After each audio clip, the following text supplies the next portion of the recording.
Y en los protagonistas, Martín, vamos a hablar de estas cifras alarmantes que tienen que ver con el abuso infantil, ¿no? Más de 180 casos en el primer semestre del 2017 solo en la ciudad de La Plata. Sí, lo decíamos el otro día, la semana pasada, se ha destapado una olla. Bienvenido sea para que se termine una situación realmente que era desconocida, más allá de casos que eran aislados o que parecían aislados y que evidentemente de aislado no tenían nada, porque a partir de los casos, sobre todo muy mediáticos, de lo que pasó en Independiente, de lo que pasó en River, bueno, se han destapado muchas ollas de una situación que por lo menos la gran mayoría desconocíamos.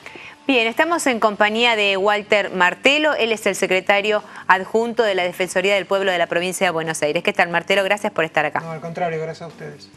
Bueno, ¿en base a qué surge esta estadística y en qué sector principalmente se dieron los casos? Nosotros el año pasado remitimos al organismo de niñez un pedido de informes para que nos detallen la cantidad de intervenciones que habían tenido en todas las cuestiones vinculadas a la niñez, pero básicamente en lo que tenía que ver con maltrato infantil y abuso sexual. Ellos nos remitieron un informe con datos comparativos respecto al año anterior y la verdad que a nosotros nos causó quizás la misma sorpresa que ustedes, porque si bien digamos, teníamos conocimiento de que las cifras eran importantes, no imaginábamos la magnitud de las intervenciones que tiene el organismo a cargo de recepcionar las denuncias. Son en esta ciudad 188 casos solamente en el primer semestre del 2017, casi un 50% más que el año 2016, casi más de uno por día, que solamente son los casos que toma intervención el organismo para la niñez. Después a esos hay que incorporarle los que son directamente judicializados y no pasan por el organismo, con lo cual los casos obviamente son muchos más. Martelo, ¿y este abuso a los niños, realizados por quién? Bueno, en el 85% de los casos por cohabitantes, o sea, integrantes de su núcleo intrafamiliar. Y de ese 85%, la gran mayoría por el padre o padrastro.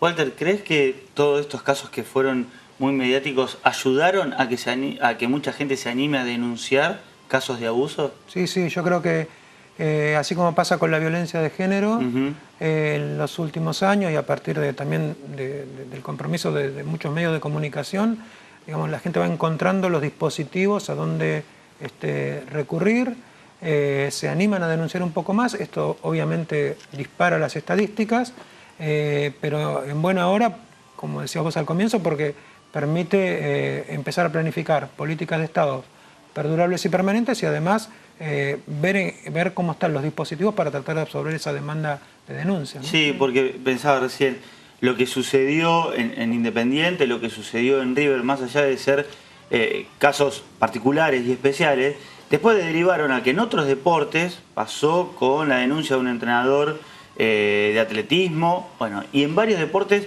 se generó también. Y creo que al hacerse tan mediático, también permite que chicos o tíos que ven a menores abusados por otros familiares, también se animen a denunciarlo. Sí, tal cual. Ahí en el informe queda claro que muchas veces, casi en el 10% de los casos, los que denuncian son los propios docentes, que también tiene que ver con esto que mencionabas vos. Digamos, en la escuela, al ver que existen los dispositivos y a ver que en algunos casos se puede hacer la denuncia bajo reserva de identidad, etcétera, se animan a denunciar, sienten que son acompañados por los organismos estatales y eso, bueno, de alguna forma, reitero, ayuda a encontrar formas de revertir esta curva ascendente, que si bien es por mejores estadísticas, también, digamos, hay que pensar que detrás de cada caso hay una historia de vida, ¿no? Claro. Martelo, ¿y cuáles serían las estrategias para combatir o al menos para prevenir este flagelo? Bueno, yo creo que la principal es esta que estamos haciendo, ¿no? Exhibir los datos y saber y decirle a todos los bonaerenses, en este caso, que tienen en los municipios servicios locales de atención al niño, joven y adolescente, hay servicios zonales y si no está la Defensoría del Pueblo, que los puede guiar, reitero, hasta en aquellos casos que decidan que por cuestiones inherentes a la problemática, la denuncia tenga que ser bajo reserva de identidad. Nosotros acompañamos el caso a la justicia, pero a su vez, junto con los organismos del Estado, brindamos la contención interdisciplinaria que deriva en una situación absolutamente traumática para los niños, jóvenes y adolescentes que han padecido esta situación. Perdón, Martín, una vez que se hace la denuncia, ¿cómo es el procedimiento?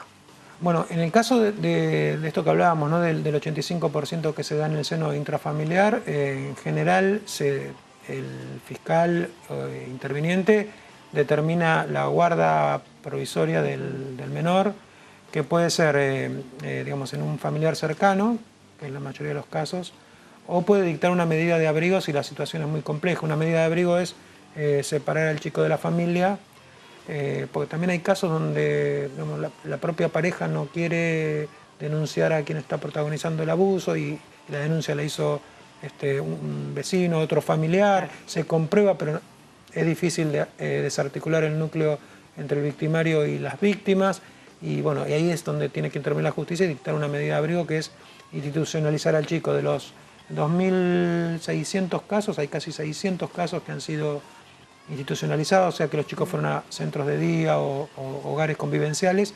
Son los menos porque en general la justicia trata de resguardarlos bajo el núcleo familiar ampliado, claro, pero es la primera medida que se toma. Porque ahí es otro golpe también para los chicos, ¿no? Eso de extraerlo del núcleo familiar en ese contexto, además. Sí, porque, digamos, es muy traumática. Claro.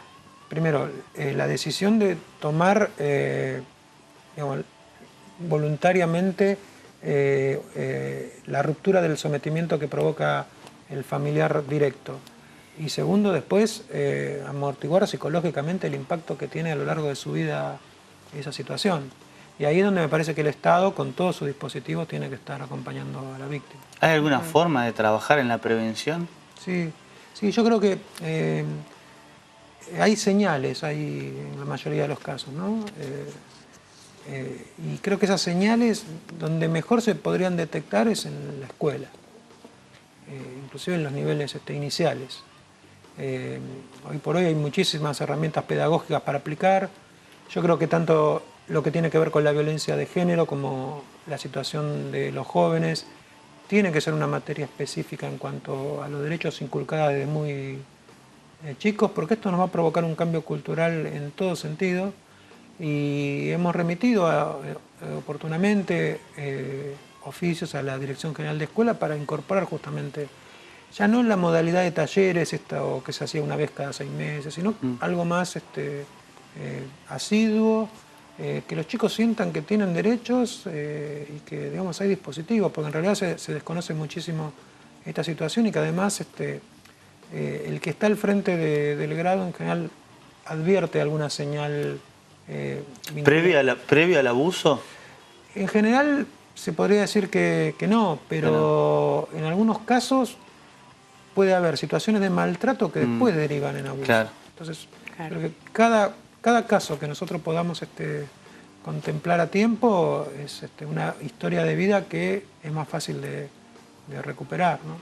Recién usted hacía mención a que a veces es muy difícil que lo denuncie algún integrante de la pareja y que lo hace a través de un vecino. El tema también es que no se anime o que no se anime la mamá a denunciar a su pareja, que seguramente o en la mayoría de los casos no es el padre del nene, y también el impacto que provoca en general, porque ahí estaría ya incluida la violencia de género también.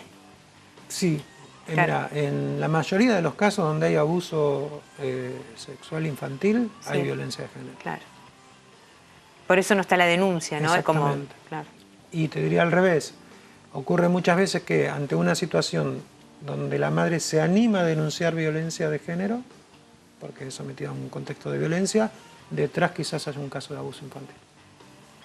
Claro. O sea, y esto, cuando ustedes realizan este tipo de estudios y que abordan estas estadísticas, ¿cuál es la clase social de la gente? No, bueno, es un dato interesante que surge del informe, porque quizá contra lo que muchos creemos, seguramente los que nos están viendo también, no distingue clases. La mayor cantidad de intervenciones solicitadas al organismo de niñez se dieron en el municipio de San Isidro, que es uno de los municipios, digamos, de una conformación de clase media y media alta.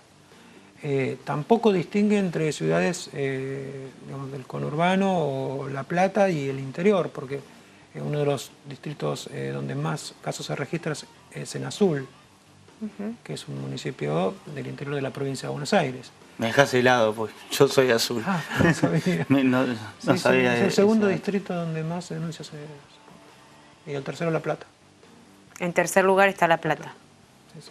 ¿Y hay estadísticas, ya se conocen al menos, de toda la provincia de Buenos Aires o No, todavía no? Porque ahí tenemos un problema, que es que existe la ley que obliga a los municipios a conformar los consejos locales de protección al niño, pero no todos los han conformado, deben dictar una ordenanza para crearlos y a su vez tener el servicio local, que es la otra instancia, formalizado y aceitado y trabajando. Y en muchos municipios no los hay. Por eso, cuando uno exhibe los datos, no están todos los municipios de la provincia de Buenos Aires, están los servicios zonales, en este caso el servicio zonal de Azul, que bueno, que es un dato, digamos, que a nosotros también nos llamó la atención, ¿no? Uno cree que por ahí en el interior hay más control social, porque la gente se conoce más, pero no, bueno, los números dicen otra cosa, ¿no? Sí, bueno, un caso muy famoso, creo que el año pasado o el anterior, de un veterinario que abusaba a los nenes de los amigos de los hijos. Bueno, por suerte se descubrió y estaba preso, como corresponde, pero sí, fue un caso muy, muy conocido. Pensaba a partir de estos datos que recién aportabas, muy difícil, aparte de determinar el por qué, ¿no? Porque, bueno, es todo tan en ciudades más chicas, en ciudades más grandes, en clases altas y en clases medias y bajas. Sí, es la pregunta que me vienen haciendo todos estos días. Es muy difícil porque en realidad cada caso es una historia. Si vos me dijeras cuál es el patrón que podría vincular la mayoría de los casos, no digo que todos sean igual, yo diría que el victimario haya protagonizado situaciones de violencia en su propio seno familiar en su infancia. Ahí vos encontrás un hilo conductor. Entonces hacen una repetición de historia. Exactamente, una repetición de historia. Ahí encontrás un hilo conductor.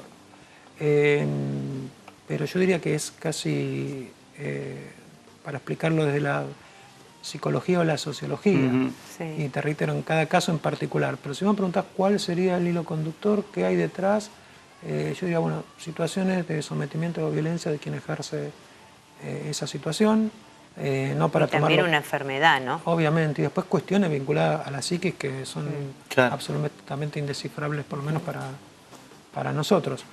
Pero también creo que la exposición pública de los casos también es una limitante a algún comportamiento que ya no sea tan profundo en la psiquis perversa, por llamarlo de alguna forma.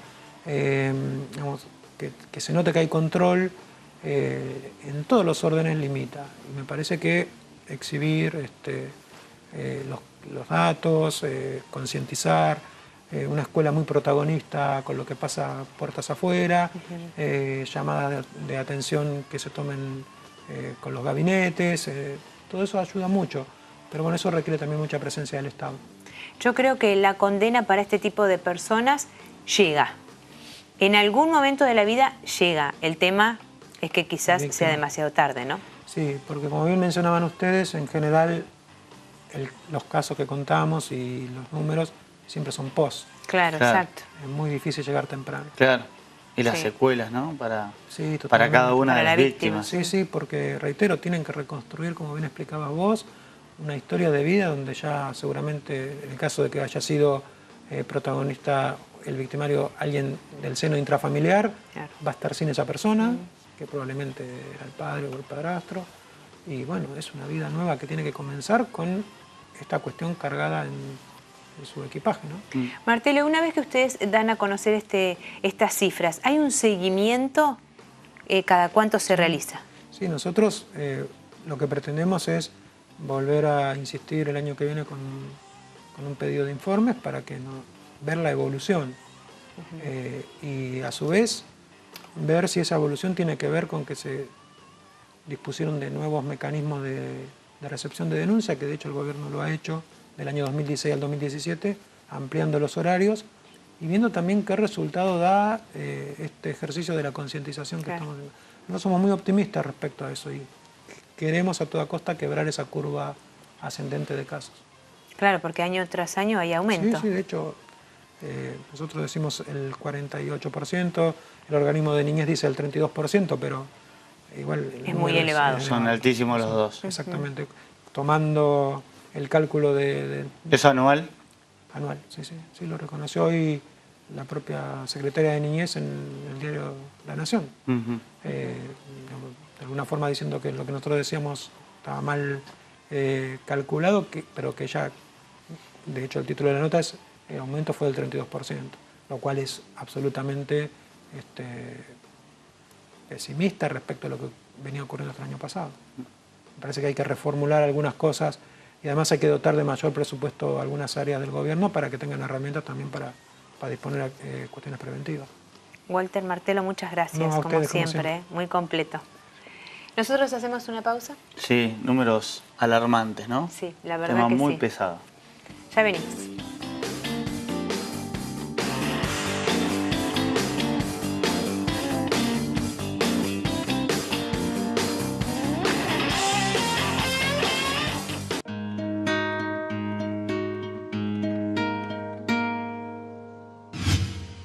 Imagen Platense, el canal de la ciudad.